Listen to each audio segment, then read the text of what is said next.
Esse assunto aqui, talvez é um assunto que vocês tenham dificuldade até de achar, porque é um assunto que nem todo livro tem. Aqueles dois livros que eu mostrei a vocês, somente o de aquele de urgências tem, mas de terapia intensiva já não tem. Vocês não vão achar na literatura consenso de insuficiência respiratória aguda, que é um assunto que ainda requer, digamos assim, mais trabalho, mais pesquisa. É um assunto, de uma certa maneira, até negligenciado, certo? Mas é um assunto que é a base, digamos assim, do nosso curso. A gente vai ter daqui uns dias aula de vias aéreas, aula de ventilação mecânica. Então, hoje o que eu vou sedimentar com vocês aqui são informações que vocês vão precisar no decorrer do nosso curso. Então, às vezes eu vou ser um pouquinho repetitivo, como é isso, como é aquilo, porque na próxima aula eu já quero que vocês venham com alguns conhecimentos já embasados para a gente poder dar continuidade às nossas aulas, certo?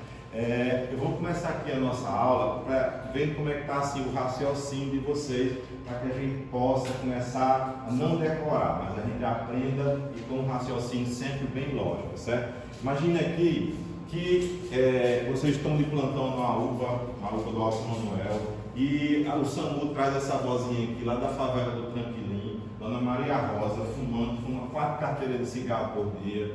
Ela relata para o médico de plantão, para o estagiário, que ela tem aquela tossezinha matinal, aquela tosse bem secretiva, mas há mais ou menos uns 3 a 4 dias ela notou que está tendo uma dispneia, um mal-estar, está tendo uns calafrios, está tendo uma febre, geralmente febrezinha no final da tarde.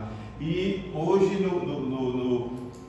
no início da manhã, ela começou a apresentar uns hemoptoses, uma secreçãozinha, um pouquinho de sangue, uma rajada de sangue na secreção, e o familiar levou essa jovem aqui para o pronto-socorro, para a UPA.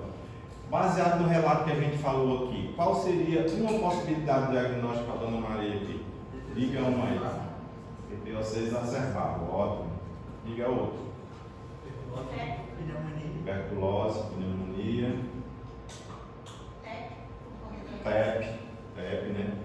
Todos os diagnósticos muito bem embasados, bem pensados. Imagine só, Maurício, Edmilson. Imagine se na hora lá que você está plantão acompanhando o médico de plantão, você dissesse assim: Edmilson, sugiro que você iniciar um antibiótico para essa paciente. Você pensaria em que droga? Lembrando que ela vem da comunidade, ela está lá na favela do Tranquilinho e ela não tem nenhuma comorbidade, tipo alguma neoplasia no tratamento. Sugiro iniciar um antibiótico para essa jovem aí. Pense num. Ciprofloxacina é uma opção. Alguém quer colaborar com outro antibiótico? Moxicilina com clavulanato é outra opção.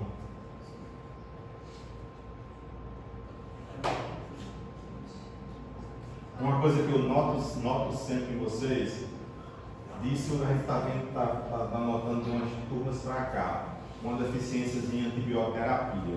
Uma vez por outra eu vou lançar, mesmo que seja assim, olha, na aula de 7 a gente tem uma parte de antibiótico, vez por outra a gente vai dar um pouquinho uma deixa de antibiótico para preencher essa lacuna de antibioterapia. Uma paciente dessa aqui, nunca esqueçam dessa droga, a gente vai falar sobre ela muito tempo daqui para frente. Ceftriaxona é uma droga que geralmente ela está perto da gente. Ceftriaxona serve para pneumonia da comunidade, se você associar ela a um macrolídeo. Você pode utilizar a ciprofloxacina, não seria a primeira opção, seria uma opção. Baseado em consenso, você poderia fazer aqui a ceftriaxona, 1 grama de 12 em 12 horas, que é o Vocefin, tá certo? Associada a um macrolídeo, que é a azitromicina, você poderia até fazer via oral, ou então você poderia fazer aqui uma levofloxacina de 750 mg, que é baseada no consenso europeu. Então você teria essas opções. Se você fizer isso aí, ninguém vai dizer: olha, o médico passou um antibiótico errado. Poderia usar a moxicilina? Pode, não é a primeira escolha. A primeira escolha seria ceftriaxona mais macrolídeo ou a levofloxacina, certo? Nunca esqueça da ceftriaxona, ela está sempre presente. Não poderia fazer só o macrolídeo, se for tratar ambulatorial? Só o macrolídeo é aquela diz assim: olha, quando a gente trabalha em ambiente de SUS, geralmente tem que gosta de pecar pelo acesso. Eu vou ver aquela paciente e dizer assim: Dona Maria, eu quero ver a senhora aqui amanhã no meu plantão. Primeiro que eu não vou estar de plantão novamente amanhã. essa paciente nunca mais vai conseguir, ou ela vai demorar bastante para ela voltar na UPA. Se eu disser assim, olha, eu fiz tudo que está orientado no consenso, não tem como ninguém dizer assim, olha, você fez a medicação errada. Você passou só o macrolídeo com a paciente dessa idade, olha só, idosa, desnutrida, tabagista, ela não vai parar o fumo tão cedo, está hipersecretiva. Talvez eu tivesse feito até o melhor seguinte: vou iniciar o ceftriaxona mais o macrolídeo, vou passar fisioterapia para a senhora, vou passar um broncolítico para a senhora, por exemplo, um N-acetilcisteína, e vou querer ver a senhora daqui a tantos dias. Aí seria bem seguro. Mas assim, normalmente o paciente desse, que nós sabemos a situação como é o SUS, para ele voltar, para pegar você novamente no plantão, é muito melhor você pecar pelo excesso.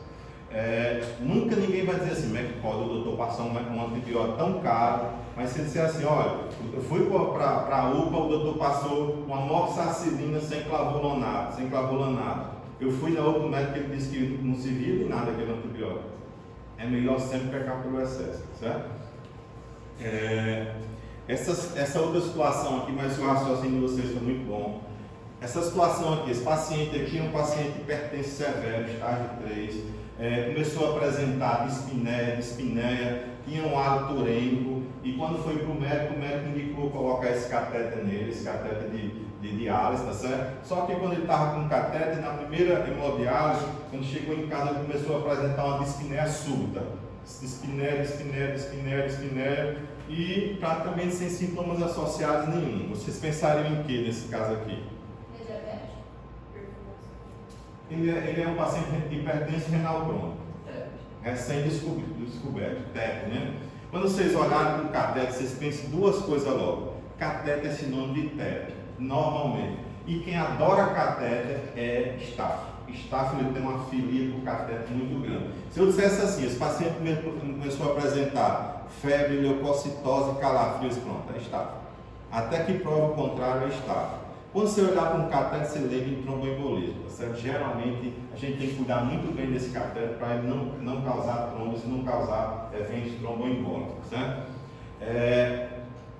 Esse paciente aqui, vinha lá de Baraúna, bateu numa vaca, está aí com TCE, com a fratura de ossos longos, e ele começou a apresentar, de uma hora para outra, ele começou a apresentar uma dispneia súbita e desorientação. Qual é outra coisa que a gente tem que pensar em pacientes politraumatizados, além da TEP? Uma embolia, a embolia que não seja de trombo, embolia gordurosa também, sempre lembrar de embolia gordurosa, certo? Principalmente esse paciente que chega aqui, qual é o nome desse sinal aqui que tem nos olhos dele? Sinal do guaxinim, certo? Lembre sempre fratura de base de crânio. Esse paciente aqui, isso é muito comum, esse tipo de paciente aqui em UTI, paciente, por exemplo, tem um jogo do Brasil hoje, tem alguma coisa que chama a atenção dos funcionários, o paciente começa a produzir secreção, começa a produzir, o funcionário, o técnico de enfermagem, o enfermeiro não vai lá aspirar direito, ele começa a fazer desconforto, só que ele fez uma neurocirurgia aqui há pouco tempo, aí ele começa a fazer o quê? Hipertensão intracraniana. Essa hipertensão intracraniana pode causar o quê? Pode causar o quê? Um sangramento. Isso pode diminuir, rebaixar o nível de consciência dele, certo? Então tenham sempre cuidado com esse tipo de paciente. Também é um paciente que você vê que ele está um paciente totalmente invadido, com catéter, deve estar sondado, umas vias aéreas já traqueostomizadas. É um paciente que tem várias portas de entrada, tem vários fatores de risco para ter tanto infecção respiratória como que também um tromboembolismo pulmonar, certo? Essa paciente aqui estava lá no Hospital da Mulher, quando recebeu alta, foi no banheiro tomar banho para poder receber alta, teve um mal súbito e teve uma parada cardíaca. Quem pensaria em quê? O paciente estava bem de alta, foi trocar de roupa para ir para casa, teve um mal súbito e teve uma parada cardíaca. Jovem, sem doença nenhuma, sem doença prévia nenhuma. TEP também. TEP é aquela pessoa que você está bem, paciente todo isso, de uma hora para outra ela faz uma tromboembolia, e geralmente, isso aqui que eu estou contando, geralmente aconteceu, isso aqui já acontece frequentemente, inclusive eu já presenciei um quadro desse, uma paciente de alta, sofreu uma parada cardíaca e infelizmente faleceu, né? Paciente, vocês observam o seguinte, só a gente começar a contar aqui o relato do paciente, você já começa a raciocinar o possível diagnóstico. quero que vocês comecem a fazer o seguinte raciocínio. O paciente contou a história, você vai pensar, olha, pode ser isso, pode ser aquilo, pode ser aquilo. Você vai montar as suas possibilidades diagnósticas, certo? Uma paciente dessa foi fazer uma abdominoplastia. Lembrar que essas cirurgias geralmente são cirurgias de risco, também para tromboembolismo também. Você vê que o tromboembolismo está sempre presente. Sempre desconfie de tromboembolismo, tá certo? Tromboembolismo ela é chamada de a grande mascarada. Geralmente ela não aparece. É muito comum no interior, quem aqui do interior sabe, dizer assim, rapaz, um cara lá em Afonso Bezerra foi no mercado, passou uma manhã lá no mercado brincando com um e com o outro, quando chegou em casa morreu. Como é que pode? Fulano foi estar aqui, bonzinho morreu, isso foi um infarto. Normalmente, quando a gente não sabe o diagnóstico, a gente atribui a infarto, nunca pensa em embolia pulmonar. Foi feito um estudo aí há alguns anos atrás, o nome desse estudo chamado PAIOPED. Ele observou que a grande maioria daqueles diagnósticos que a gente cometiam ao infarto, assim, atribuía ao infarto, era embolia pulmonar. Então sempre tenham embolia pulmonar como uma das suas hipóteses diagnósticas. Principalmente quando você fizer um raio-x de tórax, for bem bonitinho, bem limpinho, não tem nada, não tem infiltrado, não tem congestão, não tem aumento de área cardíaca, sempre pense em embolia pulmonar. Só quero dizer a vocês uma coisa também quando a gente fala de embolia pulmonar. Nunca descartar a embolia pulmonar como dedímero. O dedímero está sendo muito mal utilizado. O dedinho só serve para dizer uma coisa, quando não é. Se ele der mais de 500, graças a Deus não é embolia. Mas quando ele dá alto, acima de 500, você vai continuar investigando. Muita gente vê um dedímero hoje não, tá? Não é não. Dedímero não descarta embolia, só serve para dizer assim, rapaz, isso aqui não é, não pensar em outra coisa. Agora, quando ele dá, se eu, por exemplo, eu for com a academia hoje de tarde, se eu fizer muito exercício lá, vou dosar meu dedímero, ele vai dar 1.000, 1.500. Dedímero aumenta até com as pernas cruzadas. Tá certo? Então, assim, não confie muito e não use o dedímero como da maneira errada, certo?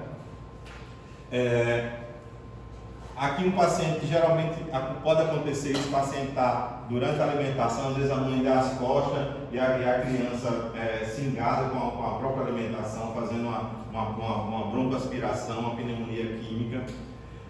Aqui as pessoas dizem o seguinte, não, eu vou fazer dermatologia porque não tem urgência. É uma das únicas urgências que tem na dermatologia, além de um quadro de reação anafilática de Steve Johnson, uma das urgências, é uma erisipélia que pode evoluir para uma dermatite, para uma celulite e posteriormente uma TVP com tromboembolismo. Você vê um paciente com uma perna dessa aqui, uma perna que sofreu alguma agressão e a bactéria, que geralmente aqui é o streptococcus, geralmente investiga essa perna, saber se ela não tem nenhum sinal de empastamento, se não tem nenhuma uma dor, a dorsiflexão. Se a gente pegasse esse paciente aqui no pronto-socorro hoje à noite, imagina aqui, você passaria que antibiótico para ele tomar em casa? Cefalexina é uma opção. Penicilina, benzatina, ceftriaxona. A droga de eleição para esse tipo a penicilina benzatina, ela não atinge o nível terapêutico que ela tem uma hora atingida, certo? Você pode até fazer o seguinte, eu fiz ciprofloxacina, fiz cefalexina e fiz uma benzatina para manter um nível terapêutico por mais dias. Mas assim, de cara, ela não atinge. Você pode fazer a penicilina cristalina, certo? Você pode utilizar a ciprofloxacina, pode utilizar a cefalexina. A ciprofloxacina é uma droga muito boa também porque é via oral, certo? Cefalexina é muito boa, só que fica incômodo porque você toma 4 comprimidos por dia. Muita gente não toma, geralmente tira um, fica usando de 12 em 12 ou até de 8 em 8, certo? Mas aqui sempre tem que ser a penicilina benzatina, é a penicilina cristalina, que é a droga de eleição, certo? E o diagnóstico é principalmente clínico. A gente geralmente em pronto-socorro está acabando com essa história de acidente, está sendo uma coisa mecânica. Você vai aqui, pronto, vai ali peça para a menina fazer isso aqui para você. A gente está deixando de escutar o paciente, está deixando de examinar o paciente. Isso é muito ruim para a gente formular nossas possibilidades terapêuticas, nossas possibilidades diagnósticas. Não deixe de examinar, não deixe de perguntar, e aquilo que o médico não gosta de fazer, anotar. Vez por outra a gente é chamado para avaliar um caso de erro médico, um caso de negligência, e na grande maioria das vezes vai procurar o que não tem nada a anotar. O médico ele não gosta de anotar. Quando a gente quer alguma informação do prontuário, entra na informação da enfermagem, que eles gostam de anotar.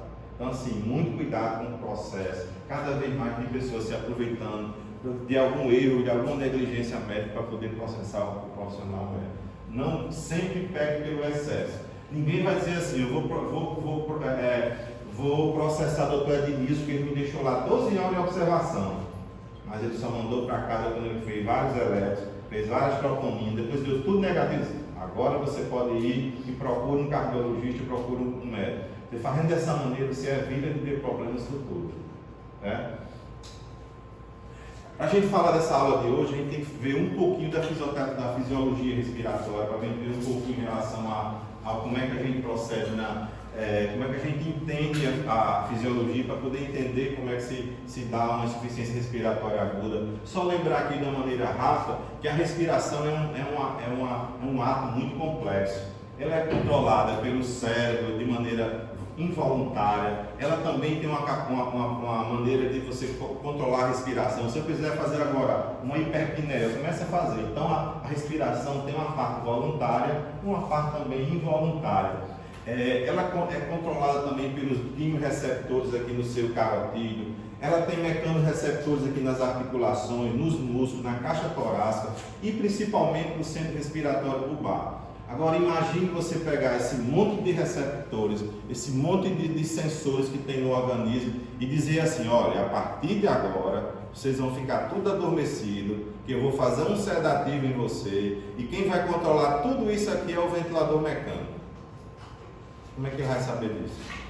Por isso que existe tanta assincronia entre o paciente e o ventilador, porque tudo isso aqui tem que ser esquecido. E a gente às vezes não usa a maneira adequada, não ceda a dor do paciente, não deixa o paciente confortável, não usa o sedativo da maneira adequada, não usa os parâmetros ventilatórios da maneira adequada. Por isso que dá tanta sincronia na ventilação, certo?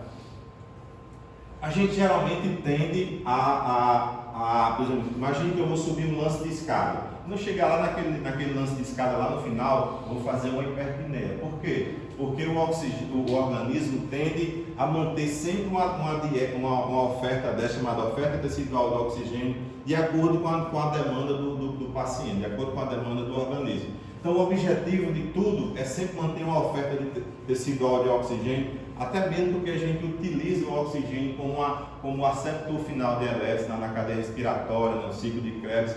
É o oxigênio que queima a molécula de glicose. Então a gente utiliza o oxigênio porque digamos assim, é o nosso colaborador na queima da glicose, todo aquele processo que você já se conhece lá da bioquímica. E lembrar que na composição do nosso organismo, do nosso ar atmosférico, nós temos 78% composto de nitrogênio, só que no nosso organismo não existe receptor. A hemoglobina ela não tem afinidade pelo nitrogênio, ela tem afinidade pelo oxigênio. E o nitrogênio ele é composto aproximadamente 21%, se fosse ser mais preciso, 20,8%. Mas a gente considera 21%, e os outros gases menos de 1%, incluindo o gás carbônico. Ou seja, a diferença entre o oxigênio e o gás carbônico é muito grande. Nós temos muito mais oxigênio no ar atmosférico do que o gás carbônico, certo? Lembrar que quando a gente tem alguma alteração aqui nessa composição, a gente pode ter uma insuficiência respiratória aguda por uma causa altamente extrapulmonar. Imagine só, um tempo desse aí teve uns mineiros peruanos que ficaram presos dentro de uma mina. Eles eram praticamente todos saudáveis, sadios, mas por rarefação do oxigênio lá embaixo, que era muito raro, eles tiveram insuficiência respiratória. Imagine que uma pessoa vá para alguma altitude, vá escalar aí um ano esses montes aí dos Andes, o Monte Everest. Lá como o ar é rarefeito, o ar é rarefeito, ele pode ter insuficiência respiratória aguda, até que o organismo comece a lançar a mão, comece a aumentar a quantidade de eritropoetina para aumentar a massa eritrocitária, certo? Então isso aqui, quando é feito de maneira aguda, você pode ter uma insuficiência respiratória aguda. Cronicamente, geralmente o organismo tem uma capacidade de adaptação muito grande. Não é à toa que os pacientes pulmonares crônicos, eles têm geralmente uma massa eritrocitária maior, eles têm um pouquinho de retenção de CO2, porque com o passar do tempo o organismo vai tendo a capacidade de se adaptar. Geralmente o contrário não é verdadeiro. Geralmente, quando a gente tem uma insuficiência respiratória aguda com a diminuição do pH, o organismo tenta a manter aquele pH dentro daquela faixa de limite, que a gente já sabe que é 7,35 a 7,45, sempre com o objetivo de manter aquilo que a gente lembra do nosso segundo grau, no caso manter a homeostase, certo? Só lembrando aqui da bioquímica que a gente utiliza o oxigênio como aceptor final dos elétrons para iniciar a glicose, iniciar o ciclo de Krebs com piruvato, até que termine naquele processo bioquímico complexo com a geração de ATP. Lembrar que, normalmente, esse processo aqui está produzindo constantemente gás carbônico. Esse gás carbônico está sendo produzido aqui por milhões de células. A gente vai ter uma atenção especial quando falar de capnometria, certo? Capnografia. A gente vai ter uma aula de capnografia e vai ser interessante que a gente saiba que todo gás carbônico é consequente do metabolismo celular. Lembrar que isso aqui a gente chama isso aqui de uma unidade alvéolo capilar. Isso aqui é uma unidade alvéolo capilar. Imagine que o nosso pulmão ele tem em torno aí de 100 milhões de alvéolos. É muito alvéolo, certo? É como se fosse o seguinte: se a gente pegasse esse alvéolo, se fosse estirar toda aquela superfície alveolar, daria em torno de 50 a 100 metros quadrados. Por que esse alvéolo tanto metro quadrado dentro de uma estrutura tão pequena que é a caixa torácica? Por causa da estrutura, a arquitetura do alvéolo, que é uma arquitetura, digamos assim, ela é poliédrica. Se ela fosse somente redondinha, esférica, igual um cachinho de uva, ela daria em torno de 85 metros quadrados. Como ela é poliédrica, ela tem, digamos assim, mais reentrância, mais superfície de absorção. Essa superfície aqui de absorção, que a gente chama disso aqui de membrana alvéolo capilar, membrana alvéolo arterial, certo? Isso aqui geralmente ocorre, essa passagem aqui demora em torno de 0,7 segundos. É aquele tempozinho que diz assim, olha, você entra, eu saio, você entra, eu saio, certo? Esses capilares pulmonares aqui, geralmente eles têm um contato íntimo de 0,7 segundos a cada ciclo, certo? Imagine só, você está respirando aqui o gás carbônico, o ar ambiente, rico em gás carbônico e rico em oxigênio. Como a hemácia ela tem uma alta afinidade pelo oxigênio, esse oxigênio aqui passa através do interior capilar, do interior alveolar para o capilar, através de um processo de difusão simples. Só que tem uma diferença aqui entre um e outro. O oxigênio ele não é tão difusível como é o gás carbônico. O gás carbônico é um dos maiores coeficientes de solubilidade que existe. Então ele penetra praticamente muito rápido, atravessa muito rápido as membranas, certo? Então a pressão aqui de gás carbônico é praticamente a mesma pressão capilar. Tanto faz a pressão dentro do alvéolo como a pressão dentro do capilar, ela vai ser praticamente a mesma, em torno de 45, 42, porque o gás carbônico ele se difunde de uma maneira muito rápida. Existe um estudioso chamado Fick que ele diz o seguinte, que a capacidade de um gás ser absorvido numa membrana, ela é diretamente proporcional à sua extensão e ela é inversamente proporcional à sua espessura. Essa membrana alvéolo capilar ela tem justamente o que Fick diz, muita extensão e pouca espessura. É justamente o que a gente precisa para poder ter uma alta capacidade de absorção, certo? Só tem um problema aqui. Imagine que aquela vozinha que a gente viu lá no início, que ela estava com uma DPOC exacerbada, como o Edmilson falou, estava cheio de secreção. Aqui está inundado de secreção, cheio de secreção. O oxigênio, quando chegar aqui, ele vai conseguir passar?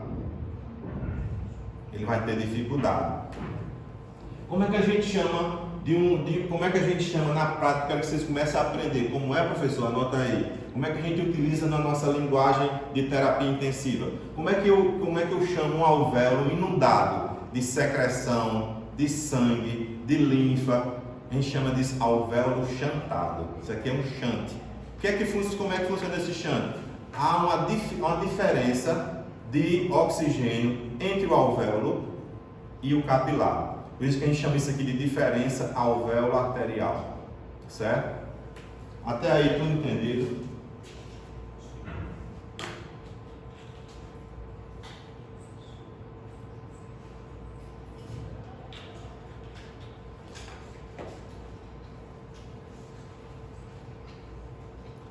para mostrar a vocês aqui como é a conformação, a estrutura, digamos assim, a arquitetura do alvéolo, como a gente falou a vocês que é poliédrica, são estruturas altamente especializadas nessa troca, nessa hematose.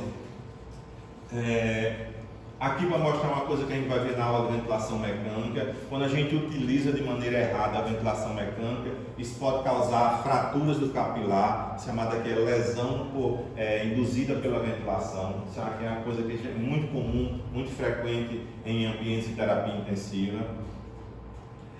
Quando a gente vai estudar insuficiência respiratória, a gente pode ter uma insuficiência respiratória aguda por um fator ambiental, como eu falei a vocês, numa altitude, em um ambiente que seja pouco rico, digamos assim, que seja pobre em oxigênio. A gente pode ter, por exemplo, a fotossíntese, uma pressão barométrica diminuída,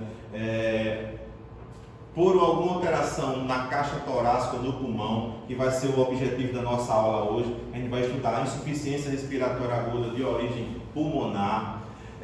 Pode ser também algum distúrbio circulatório, por exemplo, um choque séptico, o paciente está chocado, ele vai ter uma diminuição do débito cardíaco. Então, algum choque hipovolêmico, ele perca sangue, ele vai ter uma diminuição do débito cardíaco. Então, como é a hemácia que carrega esse sangue, ele vai ter uma diminuição, uma insuficiência respiratória aguda, consequente a um choque circulatório. Você pode também ter uma alteração na circulação devido a alguma malformação, uma anemia falciforme, tá certo? Então, a hemácia falciforme, ela carrega muito mal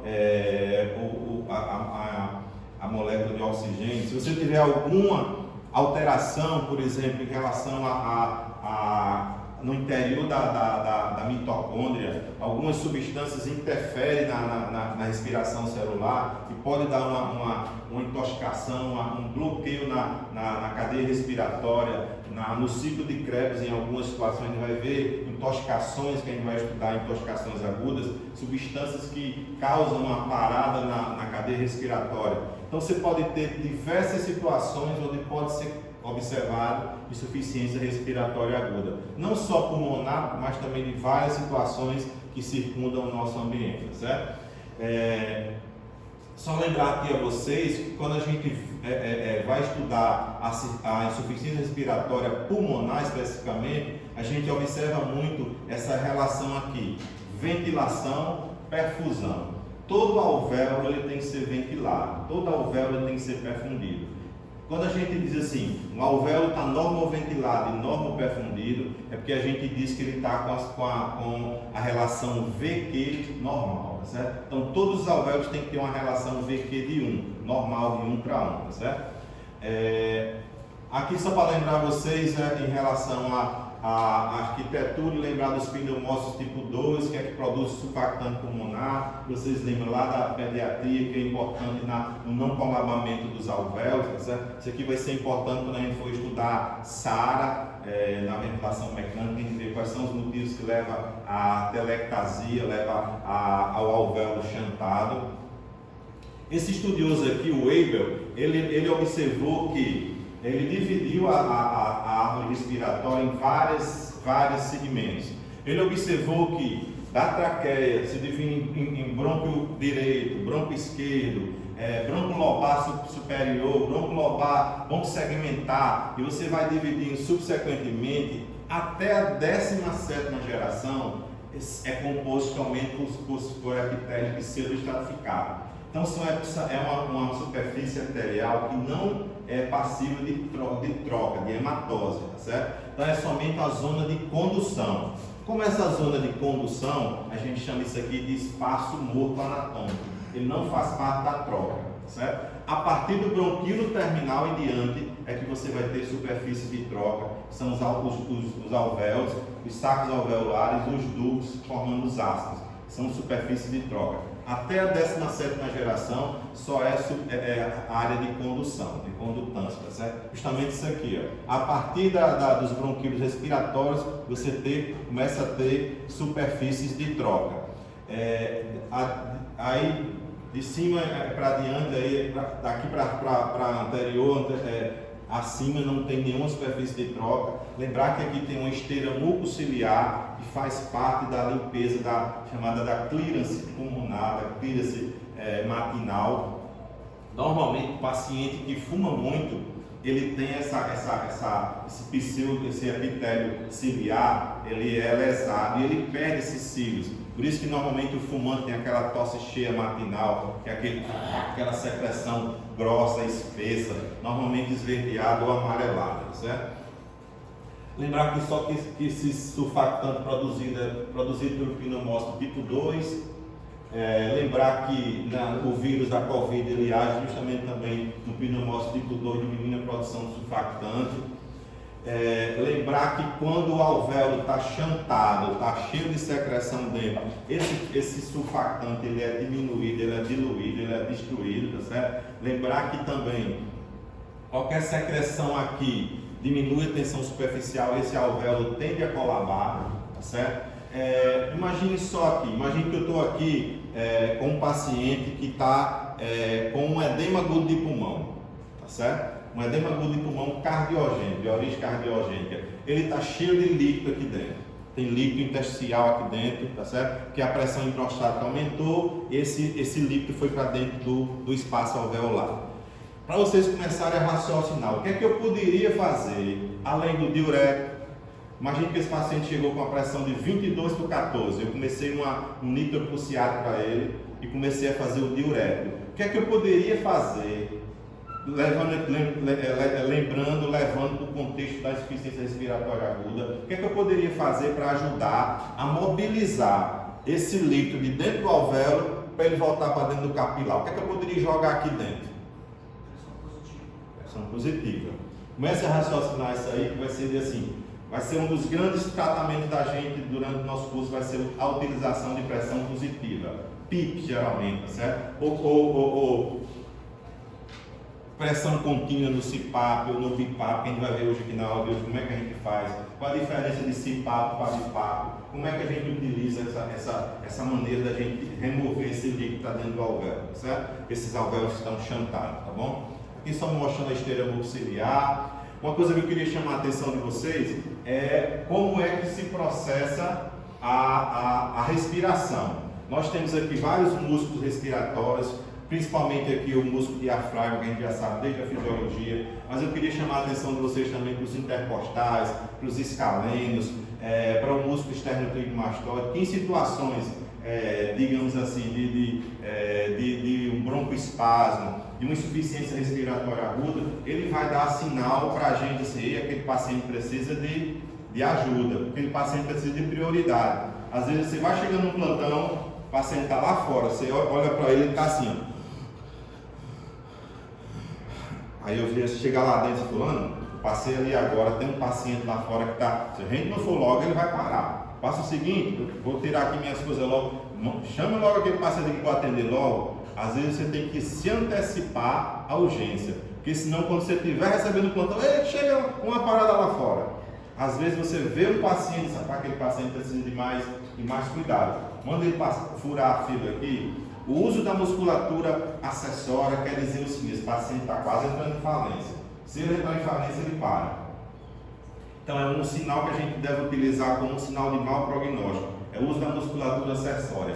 Se eu utilizar essa musculatura aqui, vai dizer assim: olha, eu estou quase entrando em fadiga.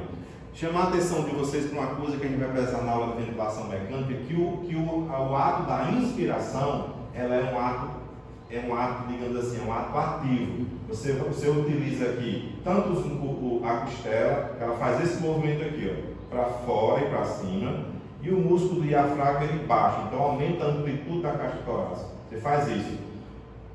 Quando você faz isso, o contrário, que a expiração, ela é passiva. Você não gasta energia para poder expirar, com uma exceção. Quando é que eu vou gastar energia tanto para inspirar quanto para expirar? No caso de um broncoespasmo. Você faz força tanto para ins, como faz força para ex. Então, geralmente, o paciente que está lá fora com broncoespasmo, ele está sibilando. Você estuda até de longe, ele como diz o Matuto, ele piando. Então, se antecipa esse paciente que ele entra em fadiga mais rápido, porque ele está gastando energia tanto na ins como na ex. A ex, geralmente, ela é passiva, mas em caso de broncoespasmo, ou até também em caso de obstrução de vias aéreas por corpo estranho, ela se torna também ativa, tá certo? Normalmente, a musculatura, ela gasta 30% do débito cardíaco para respirar. Se você pegar um paciente desse aí que gasta tanto na índice como na ex, ele vai gastar mais ainda e mais rápido. Um jovem com broncoespasmo é aceitável. Imagine um paciente com ICC, choque cardiogênico, com infarto, fazendo broncoespasmo, certo? Porque esse líquido lá dentro do alvéolo, chantado, ele também causa broncoespasmo, certo? Então, quando você vir um paciente desse, se antecipe, faça um pouquinho para você não ser chamado. É muito melhor você entubar um paciente. Olha, traga aquilo, traga isso, vamos ventilar aqui o paciente. Fazer uma intubação toda programada, eletiva, do que você fazer uma intubação às pressas. A possibilidade de dar erro é bem maior, certo? Até aqui tudo entendido? Aquilo que eu mostrei para vocês agora, como é a ventilação normal espontânea, você aumenta a amplitude da caixa torácica.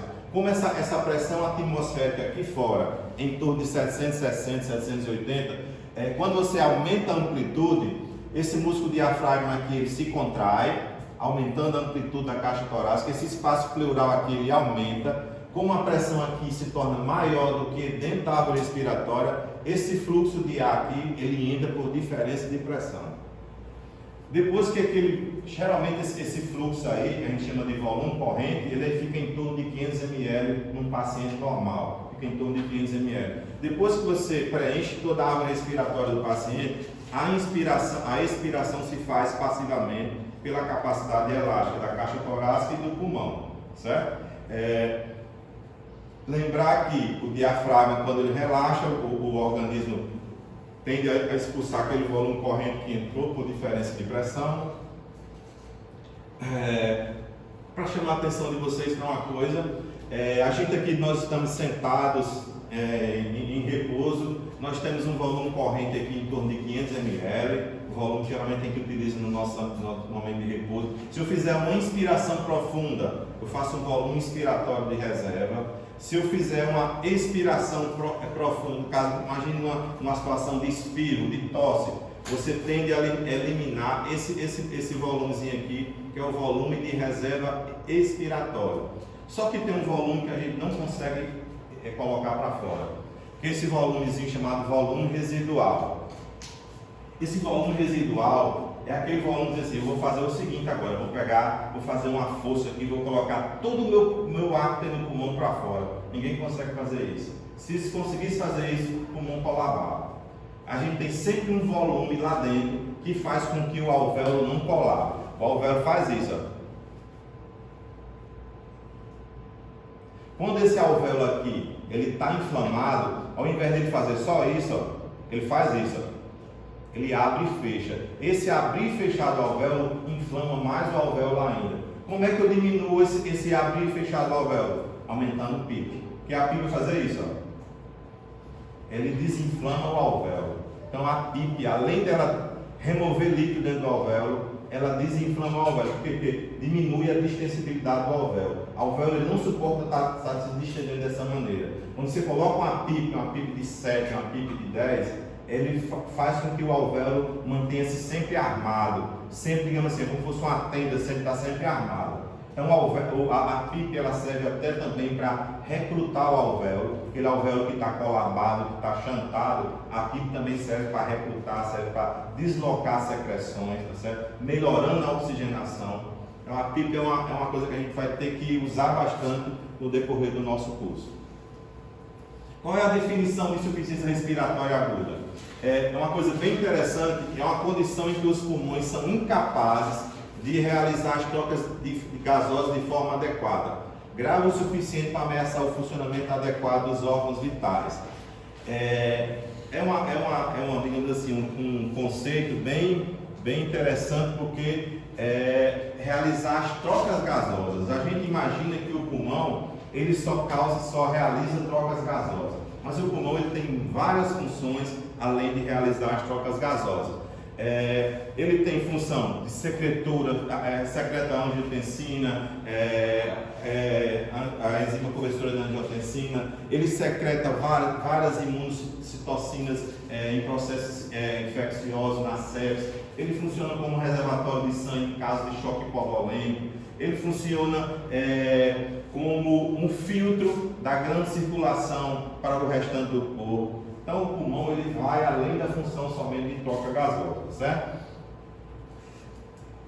O diagnóstico, digamos assim, o conceito diagnóstico literário, acadêmico de insuficiência respiratória aguda, ela tem um pouquinho de valor, ou seja, sinceramente a gente chama isso de cutoff, certo? A gente geralmente, o estudante ele gosta de um número. Quando é que a gente diz que o paciente está com insuficiência respiratória aguda? Quando ele tem uma PaO2, uma pressão arterial de oxigênio menor do que 60, ou IO, na verdade é IO, pode ser os dois. Uma PaCO2 maior do que 50, certo? Pode ser as duas alternativas, ele pode ter uma PaO2 menor do que 60 ou uma PaO2 acima de 50. Esse aqui digamos assim, são os parâmetros, os valores que você diz assim, o paciente está com insuficiência respiratória, a gente vai ver, pode ser do tipo 1, que é a hipoxêmica, ou a do tipo 2, que é a hipercápnica. A tipo 1 geralmente tem relação com a hipoxemia, com o oxigênio abaixo de 60, e a tipo 2, que é a PaCO2 acima de 50, e geralmente tem alguma alteração do sistema nervoso central. A gente vai ver aqui de uma maneira bem interessante e diferenciar esses dois tipos de insuficiência respiratória aguda. Lembrar que esses valores aqui, o nome está dizendo aqui, agudo, não pode ser para retentor crônico. Pacientes com DPOC, geralmente eles têm um nível de PaCO2 maior, eles podem ter um pouquinho de acidose respiratória, certo? Que é aceitável com o passar dos anos com aquela doença crônica. O organismo acaba lançando mão de mecanismos adaptativos. Essa curva de dissociação da hemoglobina, eu queria chamar a atenção para vocês de uma coisa, que a hemoglobina, nos seus sítios de ligação do oxigênio, ela tem aquela capacidade de fazer assim, olha, você lembra daquela figura que eu mostrei lá dentro da unidade alvéolo capilar, onde aquele sangue passa dentro do alvéolo durante 0,75 segundos e ocorre aquela troca, certo? A hemoglobina ela faz o seguinte, quando ela está no alvéolo, ela diz assim, eu tenho uma afinidade pelo oxigênio, aí se liga o oxigênio. Quando ela chega já lá no tecido, ela diz, pai, oxigênio, não quero mais você não, sinto muito, mais eu vou me livrar de você. Então ela quer, não quer. Ela tem afinidade, não tem. Ela fica, no momento que ela chega naquele ambiente que precisa de oxigênio, que é o tecido, a periferia, ela joga aquele oxigênio dos tecidos. Então ela tem essa capacidade digamos assim, de ter afinidade e não ter. Lembrar que, imagine só, eu estou lá no tecido, geralmente o tecido onde o sangue já foi utilizado, ele tem uma quantidade de gás carbônico maior. Até mesmo porque você lembra daquela fisiologia da mitocôndria, ela está constantemente produzindo gás carbônico. Quando ela aumenta a produzir gás carbônico, ela vai aumentar o quê? A PaCO2. E a PaCO2 faz com que o oxigênio digamos assim, eu não quero mais você não, ele diminui a afinidade pelo oxigênio. Eu queria chamar a atenção de vocês para uma coisa. Imagine que aqui a gente está com a PaO2 de 100%. Eu estou aqui com a PaO2 de 100%, está mantendo aqui uma saturação periférica de 100%. Imagine que eu tive aqui uma diminuição para 80, 90, praticamente não ocorreu nada. Baixei aqui de 100 para 90, baixei para 80, mantém-se praticamente nenhuma alteração. Baixei para 70, ela só vai ter uma alteração, ou seja, a curva só vai se tornar mais íngreme depois de 60 em diante. O que é que eu tiro dessa informação aqui? Que geralmente a gente tem que dizer o seguinte, olha, hoje cada vez mais a saturação periférica que a gente usa naquele oxímetro, inclusive a grande maioria dos estudantes hoje, dos médicos, andam com oxímetro, quando essa saturação está em torno de 90%, eu sei que eu estou com a PaO2 de 60%. Professor, então quer dizer que se eu mantiver uma saturação de 90, eu fico num valor, num nível de segurança? Sim. Nunca queira dizer assim, olha, eu quero deixar meu paciente sempre com PaO2 de 100%. Às vezes não é correto. Por quê? Porque o oxigênio ele é deletério, ele produz radicais livres, ele causa fibrose, ele causa broncoconstricção. Então nem sempre você deixar, às vezes tem profissionais desavisados que fazem o seguinte: professor, doutor, olha só, eu estava de madrugada, o paciente desaturou, eu peguei, fui lá e botei 100% no ventilador. Acha que está fazendo bem, está fazendo mal. É muito melhor se eu tivesse aspirado, ver se o paciente está com algum problema, se não tem alguma bolha, se não tem nenhum líquido obstruindo os condutos do ventilador, mas geralmente a gente tende a achar que o oxigênio faz bem e aumenta a FiO2 do paciente. FiO2 demais faz mal. A gente vai trabalhar estourando no máximo com FiO2 de 60%. A gente tem que lançar mão de outros motivos, de outros mecanismos para melhorar a oxigenação do paciente, ao invés de aumentar a FiO2. Baseado no que a gente viu até essa altura da aula, qual seria o mecanismo que a gente melhora a FiO2 do paciente, sem melhorar a saturação do paciente, sem mexer na FiO2? PIC. Tá vendo? Uma PIC de novo. Aquilo que a gente viu aqui na insuficiência respiratória aguda, a PaO2 menor do que 60, tipo 1, e a PaO2 do tipo 2, com a PaCO2 acima de 50. Tem várias causas de insuficiência respiratória aguda, tem vários sintomas que você pode avaliar no paciente. Cuidado que pronto-socorro, não é porque você está no pronto-socorro que você vai deixar de colher uma história, não. Às vezes não dá para você fazer aquela história de acadêmico. Nasceu aonde? Profissão, tá? Você tem que ser uma coisa objetiva. Se olhou, tem que começar a ter, digamos assim, aquele know-howzinho de ser uma coisa curta e objetiva, mas que não seja negligente. Você viu um paciente daquele, por exemplo, aquela paciente com DPOC, você vai ter essa paciente desnutrida. Quando o paciente é um fumante inveterado, fumante importante, se ela chegar perto de você, você já sente o cheiro da nicotina, certo? Então você começa a pensar, fuma, só para confirmar. Quando você vai poder, tem que ser aquela coisa bem rápida. Você vai observar o que num paciente desse com insuficiência respiratória aguda? O paciente pode estar hipocorado. Por quê? Quando o paciente começa a fazer hiperpneia, taquipneia, o organismo começa a causar broncoconstricção periférica. O paciente vai começando a ficar pálido, sudorético. Independente da situação que você pegar o paciente, ele pode estar, digamos assim, num nível até mais elevado ainda de palidez.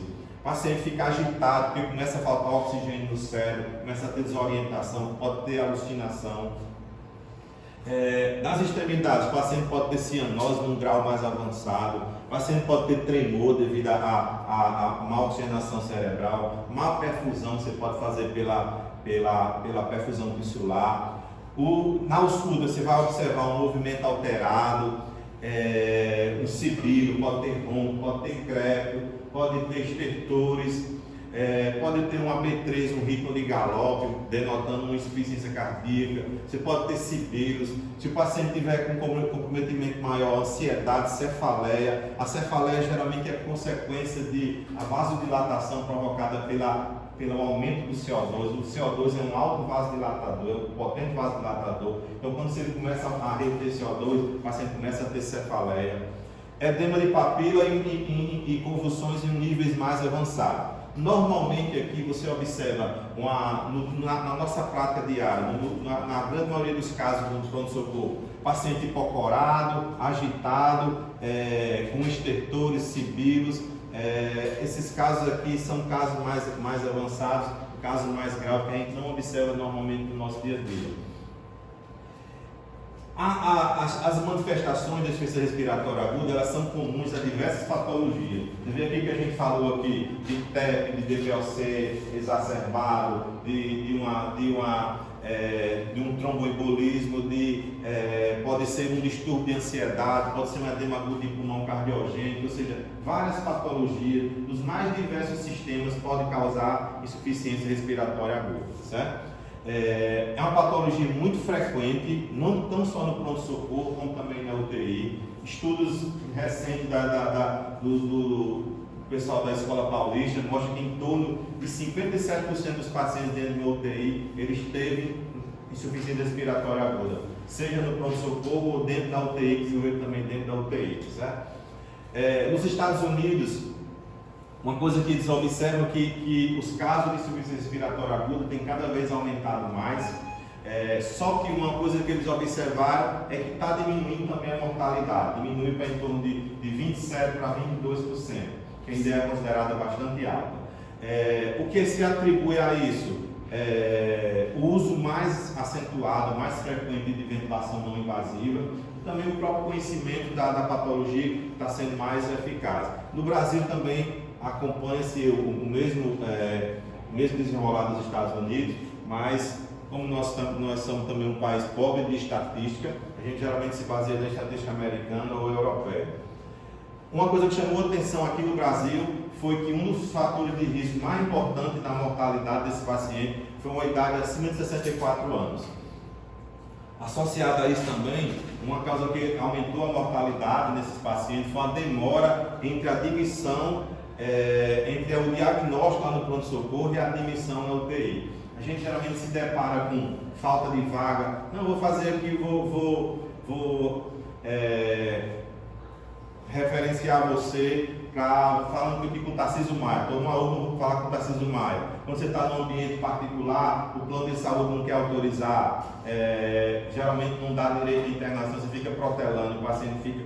Você sai do plantão e aquele paciente não resolveu o destino dele. Então, geralmente, isso aí tende a aumentar a mortalidade. Professor, em uma situação dessa, quando eu estiver de plantão, não conseguir transferir o paciente está lá com a broncopneumonia e faça pelo menos a antibiótico-terapia dele. Mostra-se que, se você fizer a antibiótico-terapia até 1 hora da suspeita, a mortalidade do paciente diminui bastante. Diminui muito mesmo, certo? Então, se você puder fazer, a gente vai ver isso aí na aula de sepse. Como é que a gente diminui a mortalidade em sepse? Suspeitou, como é que a gente considera a sepse? Uma infecção confirmada ou suspeita, ou suspeitada, digamos assim. Se você confirmou, você tem uma infecção suspeita, melhor iniciar um antibiótico. Até 1 hora depois da suspeita. Você diz, não, fiz a primeira dosagem do antibiótico, já fez muito. Você já diminui em torno de 40% da possibilidade de morte. É uma quantidade bastante acentuada, certo?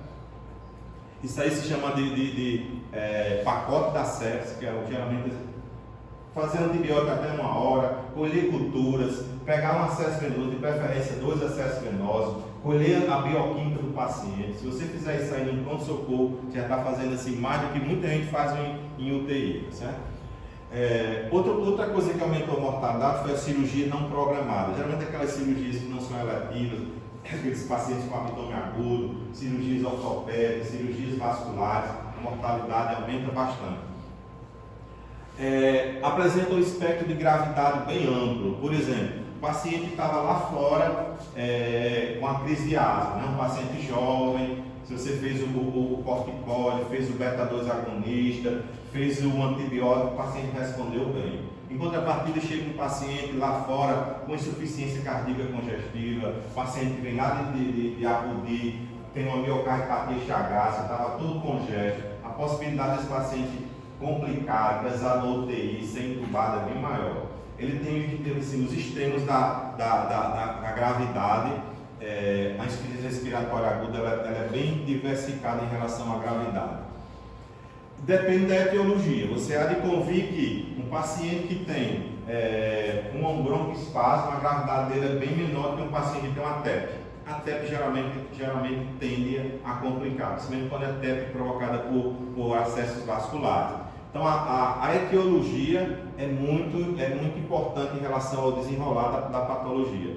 E a gente vai ver aqui durante o nosso curso o que a gente pode fazer para diminuir a mortalidade no nosso primeiro contato, tá certo? Suspeitou de TEP, até que prova o contrário, até que você faça um Doppler, inicie um anticoagulante, até que você venha com um Doppler, não é, o dedinho deu normal, vou fazer isso, vou mandar ir para o vascular, mas suspeitou, começa a tratar a TEP.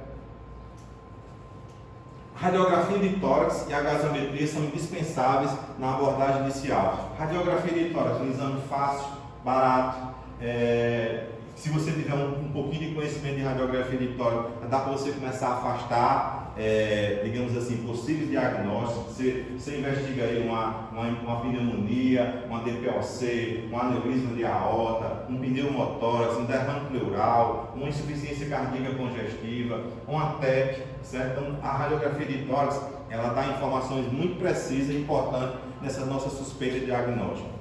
A gasometria arterial é um exame que colabora bastante, mas só que nós geralmente não é a nossa realidade. A gente às vezes está num pronto-socorro que não tem, às vezes você colhe uma gasometria, manda fazer no hospital, o rapaz da ambulância vai com a maior má vontade do mundo, volta não sei quanto tempo depois, o equipamento, o material não foi bem acondicionado, tem dentro do gelo, quando chega lá dá erro, aí não, vai mandar de novo, ou seja, a gasometria é bom quando a gente tem ela aqui do lado. Mas quando a gente vai mandar para outro serviço, eu estou te falando lá em Baraúna, não tem gasometria. Então assim, se você não tiver gasometria, não tiver um raio-x, uma coisa que quebra muito galho aqui agora na gente é a saturação periférica de oxigênio, que é fácil, quase todo pronto-socorro tem uma saturação, um oxímetro, certo? Então dá para lembrar que você tiver lembrar daquela relação. Se eu tiver uma saturação de 90, eu estou garantindo uma PaO2 de quanto? 60, certo? Tudo entendido até aí? Tranquilo? Acomete pessoas sadias e pneumopáticas, como a gente já falou aqui no slide anterior. E a base do tratamento da insuficiência respiratória aguda é a oxigenoterapia. Só que a gente tem um problema. A maneira como a gente faz a oxigenoterapia. A gente tem que aprender hoje aqui nessa aula o nuance, as peripécias, as particularidades. Como é que eu vou oferecer oxigênio ao meu paciente? Qual o melhor dispositivo? Qual a melhor massa? Qual a melhor interface? Como é que eu vou iniciar? Quando é que eu vou indicar uma ventilação não invasiva? Certo? A gente vai aprender hoje, nessa aula de hoje, como é que a gente faz esse tratamento utilizando a oxigenoterapia. Lembrar que a gente já falou qual a função dos pulmões, as trocas de gases, controle do equilíbrio ácido básico, que utilizando o tampão bicarbonato, funciona como filtros orgânicos, como reservatório de sangue, função secretora, são órgãos vitais na manutenção da homeostase, a gente sabe disso. A gente já viu que a gente tem aquele volume respiratório de reserva que a gente não consegue colocar para fora, que é importante da PIP.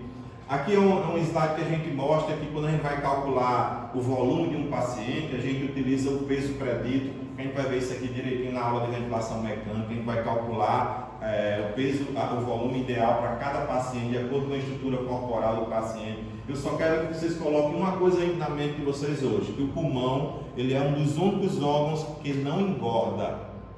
O pulmão não engorda. Quase todos os órgãos da gente engordam, mas o pulmão não engorda. Então você tem que calcular o peso predito do paciente, certo? A gente vai ver a formulazinha na aula de ventilação mecânica. Só quero que vocês coloquem na cabeça de vocês que o pulmão não engorda, certo? O volume corrente que a gente já viu aqui, que no paciente, como nós estamos aqui hoje, ele fica em torno de 500 ml. A gente vai ver isso aqui direitinho também na aula de ventilação mecânica. Eu quero que vocês saibam que o volume corrente da gente em repouso situa-se em torno de 500 ml, com alguns aumentos e algumas diminuições, dependendo da composição física. Queria que você lembrasse atenção, chamasse a atenção de vocês aqui que o volume do paciente, o volume minuto, ele é consequência do volume corrente que a gente faz vezes a frequência cardíaca. Imagine só aqui, ó. Eu quero que isso aqui vai dar uma informação importante para a gente começar a raciocinar. Se eu estiver aqui agora ventilando normal como eu estou aqui agora, 500 ml, inspirei e expirei, 500 ml. Se eu começar a fazer isso, eu estou fazendo o que? Estou aumentando o que? A frequência respiratória. Então eu estou aumentando o volume minuto através da minha frequência respiratória. Como é que qual é o raciocínio que eu quero que vocês retirem dessa informação? Se eu tiver um paciente meu, olha só esse paciente, o paciente teve um problema conjugal, tomou 20 comprimidos de Rivotril. Isso foi encontrado pelos familiares desacordados, foi trazido pelo SAMU. Quando chegou lá no hospital, o médico viu que ele estava com o Glasgow rebaixado, estava com o Glasgow de 7, o médico prontamente intubou ele, e quando fez a gasometria dele, a PaCO2 dele estava 70. Qual é a PaCO2 normal? Se está 70, qual é o parâmetro que eu vou mexer lá no ventilador para ventilar melhor esse paciente? Eu vou usar um termo que a gente vai utilizar por resto do nosso curso aqui: lavar o CO2. Lavar quer dizer se livrar. Qual é o parâmetro que eu vou mexer lá? Baseado nessa fórmula aqui, ó. Qual é o parâmetro que eu vou mexer no ventilador mecânico para poder lavar a PaCO2 dele que está de 70?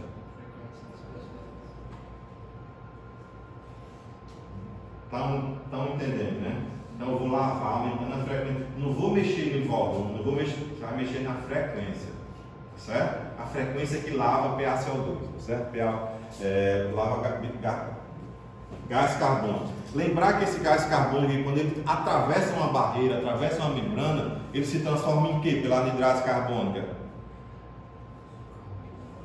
Carbonato e H+. Então, quando vocês olharem aqui PaCO2, imagine que vocês estão olhando aqui ácido. Por isso que a gente não pode ter esse elemento aqui fora do valor, porque ele se transforma em ácido. Ele é um ácido fraco, então raramente ele se decompõe H+ e bicarbonato, certo?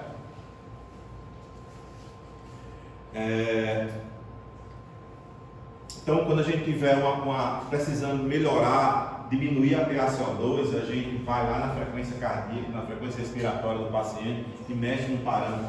Professor, quando a gente tiver na aula de ventilação mecânica, a gente pode assim, ó, imagine só, o paciente tem 70 quilos e o médico lá colocou somente 300 ml, ele está hipoventilando. Eu posso mexer também no volume para melhorar o CO2? Pode, eu vou aumentar mais o volume, que o volume dele está inadequado. Se ele estiver hipoventilando, eu mexo tanto na frequência como mexo no volume. Mas eu quero a essa altura da aula que vocês raciocinem somente na frequência respiratória, que é o que entre nós aqui lava alvéolo, certo? Lava CO2. Essa figura aqui, eu queria chamar a atenção de vocês que a gente, além daquela capacidade do alvéolo tem de se manter, digamos assim, tenso, manter estruturado, manter aerado, a gente tem uma certa flexura aqui nas vias aéreas que mantém também, ajuda a gente manter aquele volume residual que a gente viu lá na frente. Então aquele volume residual, juntamente com o surfactante, mantém aquele volume que faz com que o nosso pulmão não colabe. A gente chama isso aí de PIP fisiológico. Normalmente a PIP fisiológica em torno de 5, 7, em torno de 5 geralmente na grande maioria dos livros. Então vocês começam a entender que a gente tem uma PIP fisiológica, certo? Lembrar que quando a gente coloca um tubo traqueal, esse tubo traqueal, se não tiver bem vedado aqui com esse cuff, isso aqui se chama cuff, que é um balonete, que ele, digamos assim, muita gente diz assim, para que serve o cuff? Não é para ancorar, para fixar o tubo, ele não serve para isso. Ele serve para evitar passagem, broncoaspiração de secreção aqui, de restos alimentares, caiam dentro da árvore respiratória. A gente geralmente mantém aqui esse cuff em torno de uma pressão em torno de 18, tá certo? Para que isso aqui não aumente muito a pressão aqui e cause uma isquemia nesses anéis traqueais aqui, que a gente chama de traqueomalácia, pode evoluir para traqueomalácia, para uma fibrose, que é às vezes o paciente está lá na UTI com o tubo traqueal e a equipe de enfermagem nem se preocupa de verificar a pressão do cuff. A pressão está lá tão grande que quando o paciente chega em casa de alta, ele começa a fazer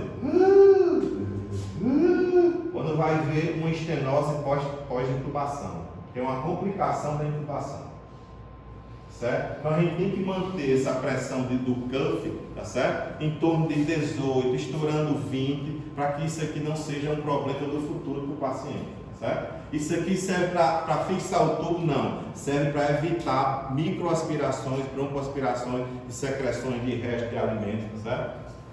Tudo entendido até aí? A gente, quando vai entender, aqui, como eu falei assim, não quero que vocês decorem, vocês entendam.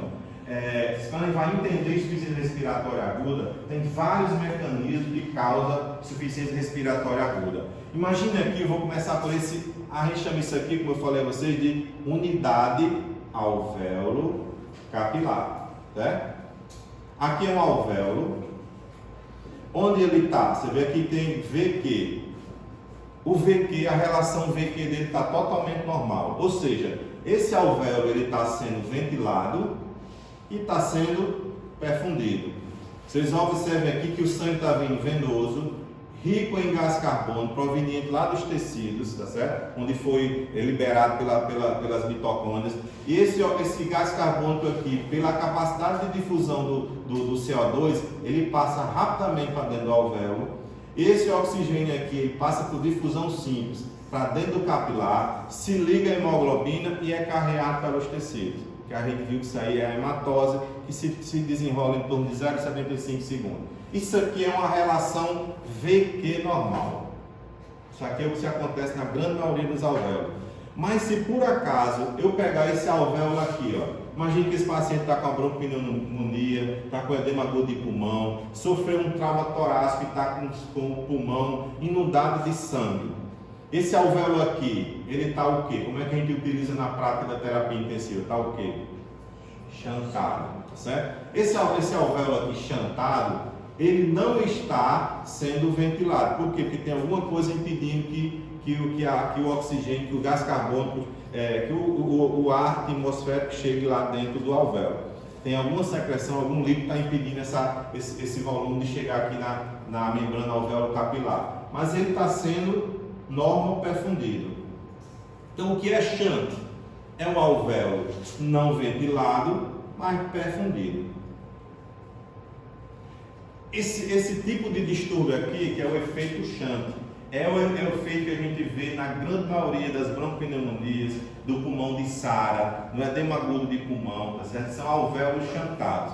Como é que a gente melhora isso aqui? Tratando a causa básica da doença e utilizando, como eu falei a você, PIP, utilizando algum anti-inflamatório que melhora essa inflamação na membrana. Caso, dependendo do momento adequado, você pode utilizar corticoides, se for um broncoespasmo, alguma coisa desse tipo. Você vai tratar a doença básica. Mas a grande maioria das vezes a gente tem que, digamos assim, ei, alvéolo chantado, volte a trabalhar. Como é que eu chamo esse chamamento do alvéolo? Vou recrutar alvéolo. Você escuta aí, fulano está recrutando os alvéolos, é tentando reabrir aquele alvéolo que está chantado. Vocês já escutaram esse termo, recrutar alvéolo?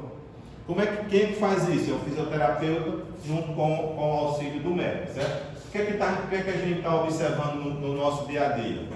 Que o médico, cada vez mais, talvez por falta de interesse, que eu acho que é o principal, falta de conhecimento, ele está deixando tudo isso na mão do fisioterapeuta. Às vezes o fisioterapeuta não tem nem a dizer assim, ei, aquele paciente ali que estava com isso, eu mexi nos parâmetros e fiz isso. Não está nem aí. Quem está tomando toda essa responsabilidade aqui é a fisioterapia. Eles estão errados? Não. Eles estão certos? Não. Nós que estamos errados.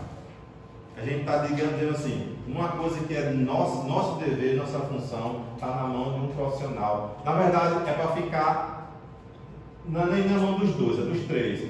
O médico, a enfermagem e a fisioterapia, trabalhar em conjunto, a gente trabalha em equipe, certo? Às vezes o médico chega no plantão, não sabe nem qual é a modalidade que o paciente está, se é PCV, se é PSV, se é VCV, não sabe nem que modo está. E não tem o mínimo interesse de ser fulano, me ensina aqui, como eu sou fraco em ventilação mecânica, ensina um pouquinho de ventilação mecânica, ele não tem esse interesse.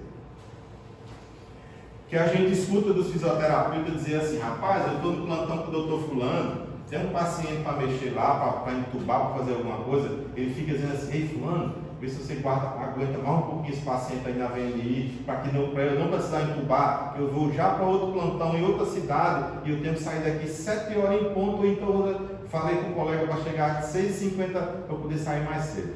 Ou seja, ele fica olhando para o relógio para poder sair cedo para não fazer o procedimento, aí deixa para o colega que vem.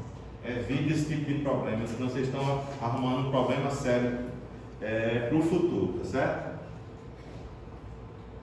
A gente já viu relação VQ normal, relação VQ prejudicada por um efeito shunt.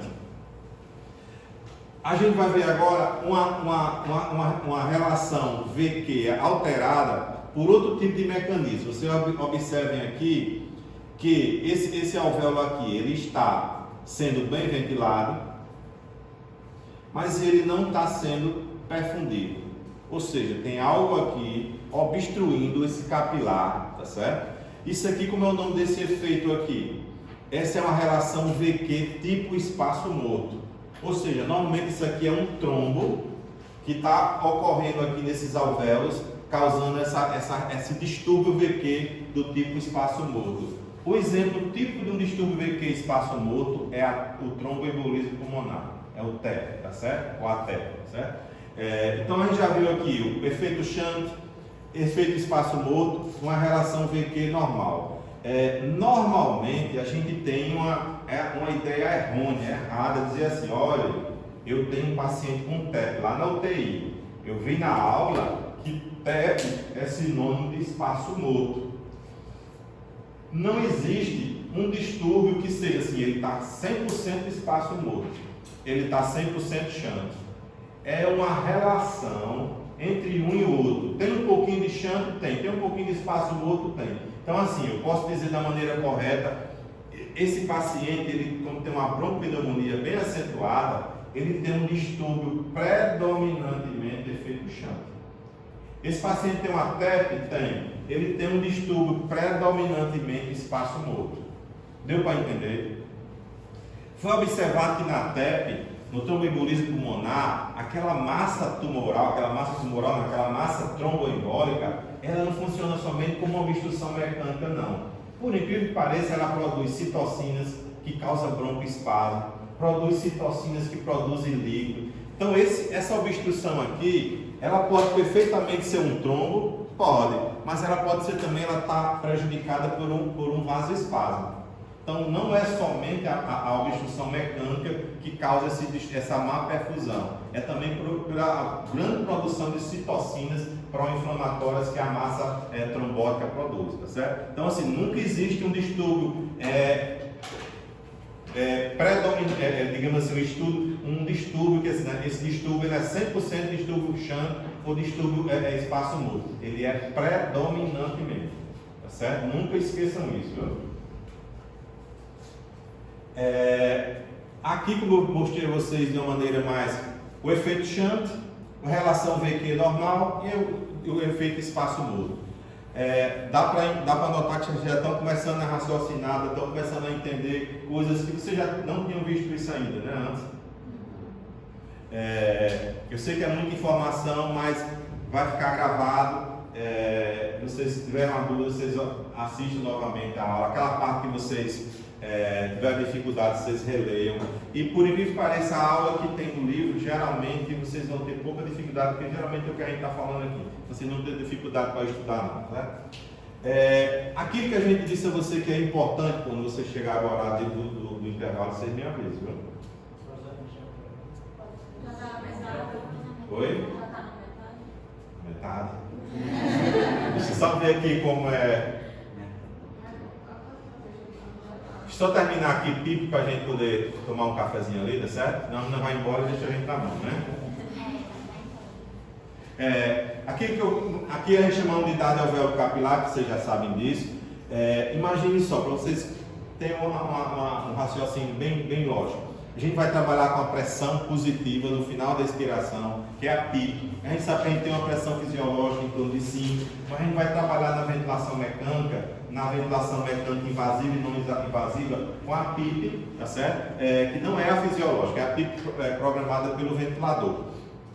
A PIP, ela expande o alvéolo, ela, digamos assim, ela distende, ela faz com que, imagine que aqui esteja inundado de secreção de líquido, essa secreção vá para a periferia e esse oxigênio passe de uma maneira mais fácil pelo aumento da pressão intraalveolar, tá certo? Melhora a difusão desse oxigênio. Ela aumenta a pressão das vias aéreas, melhorando aqui esse alvéolo que está chantado, ele, digamos assim, ele reabre, ele recruta esse alvéolo para trabalhar novamente. Aquelas causas que a gente viu de distúrbio VQ, existe o distúrbio VQ puro, existe o efeito Shunt, existe a hipoventilação, que a gente vai ver principalmente na aula de vias aéreas, que é quando a gente tem um comprometimento do sistema nervoso central por algum sedativo, principalmente os opioides e os benzodiazepínicos, e o comprometimento da difusão, que geralmente a gente observa na pediatria, mais comum na pediatria, ou em algumas doenças pulmonares crônicas. Queria que vocês se detivessem aqui ao distúrbio VQ tipo espaço morto e tipo chão, tá certo? Imagine só aqui como é importante a gente saber utilizar a PIP para você poder recrutar o véu. Imagine só aqui, ó, aqui é uma... Deixa eu ver onde é aqui.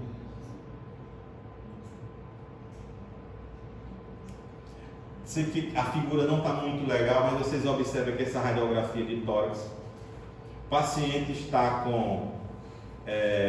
a gente chama isso aqui de um pulmão de Sara, os alvéolos praticamente todos chantados, tá certo? Ele está utilizando aqui, nessa situação aqui, uma PIP de 5, PIP fisiológica. O fisioterapeuta começou a recrutar os alvéolos dele, começou a aumentar a PIP, começou a fazer as manobras de recrutamento. Vocês observam como já apareceu aqui tecido pulmonar, já mostrando que muitos alvéolos foram recrutados, tá certo? E aqui a gente mostrando a diminuição das áreas de shunt naquilo dorso do tórax com o aumento da PIP. Eu coloquei essa figura aqui para chamar a atenção de uma coisa para vocês, que existe no pulmão da gente áreas chamadas zonas de West, que são áreas onde geralmente existe um distúrbio VQ fisiológico. A gente vai ver aqui geralmente como é que funciona esse distúrbio VQ fisiológico. Normalmente no ar atmosférico ela é composto de moléculas de oxigênio e moléculas de gás carbônico aqui em preto. Quando a gente tem uma ventilação alveolar normal, uma relação VQ normal, essa relação está bem tranquila. Somente quando a gente tem uma insuficiência respiratória do tipo hipoxêmica, que a gente já viu que é a insuficiência respiratória do tipo 1, imagine só, tem alguma secreção aqui, alguma coisa, digamos assim, se intercalando nessa barreira, nessa membrana alvéolo capilar. Então o oxigênio que vem, ele não consegue atravessar essa barreira. É a chamada insuficiência respiratória do tipo 1 ou hipoxêmica. Existe alguma coisa que evita essa passagem do oxigênio à difusão. Quando a gente tem, por exemplo, a gente usou um hipnossedativo, utilizou um opioide, usou morfina, utilizou, por exemplo, como Michael Jackson utilizou o Propofol, ocorreu uma diminuição do centro respiratório bulbar, do estímulo. Esse paciente deve ter começado a fazer acúmulo de CO2, que o levou a uma parada cardiorrespiratória. Então esse gás carbônico, quando começa a diminuir a ventilação, vocês lembram que naquele exemplo que eu falei a vocês, que se a gente quer lavar esse gás carbônico, a gente tem que aumentar a frequência respiratória. Se o hipnossedativo ele vai diminuir o glasgow do paciente, diminuir digamos assim, a responsividade do centro respiratório bulbar, ele vai começar a acumular gás carbônico. Se esse gás carbônico vai começar a acumular, ele vai começar a aumentar a PaCO2, aumentando acima de 45 milímetros de mercúrio. Então esse gás carbônico vai causar o quê? Uma carbonarcose, certo? Isso vai funcionar igualmente como, digamos assim, um coma, né? É a chamada insuficiência respiratória tipo 2 ou hipercápica. Baseado no que a gente já viu até agora aqui, qual seria o tratamento para essa insuficiência respiratória hipercápica? A gente tem que melhorar a frequência respiratória, mas vamos ser um pouquinho mais incisivo. Imagine só, você acha que esse paciente aqui, ele tá lá no pronto-socorro, ele não está ainda entubado, ele está assim, ó. O que é que a gente pode fazer para melhorar, para eliminar o CO2 desse paciente?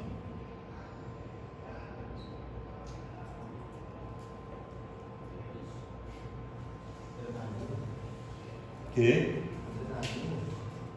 Adrenalina.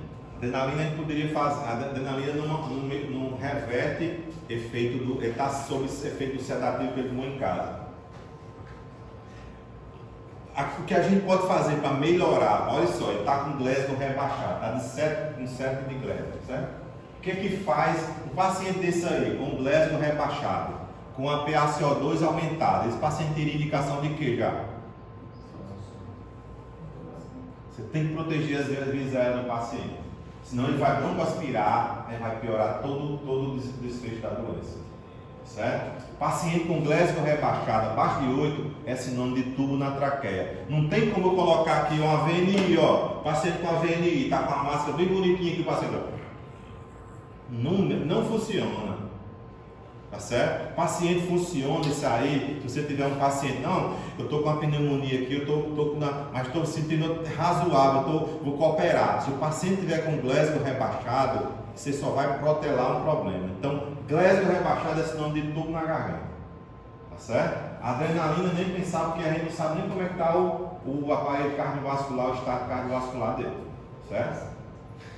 Glasgow rebaixado, não esqueça, é tubo, é o que você protege. É melhor você entubar no momento hábil, aí você estuba mais precocemente, do que você entubar ele já quando o paciente estiver parado. Aí o prognóstico vai lá para baixo, certo? Então, insuficiência respiratória do tipo 2, hipercápnica, o tratamento é lavar o CO2 às custas de um tubo na traqueia, geralmente. Normalmente ele não responde a uma VNI, porque a VNI não vai lavar bem o CO2, tanto que não vai reverter isso aí tão rápido. Então, geralmente é um tubo, é mais seguro, certo?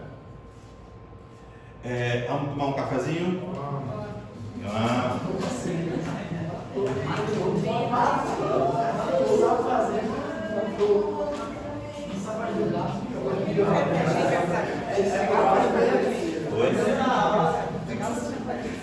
Eu quero que vocês me entreguem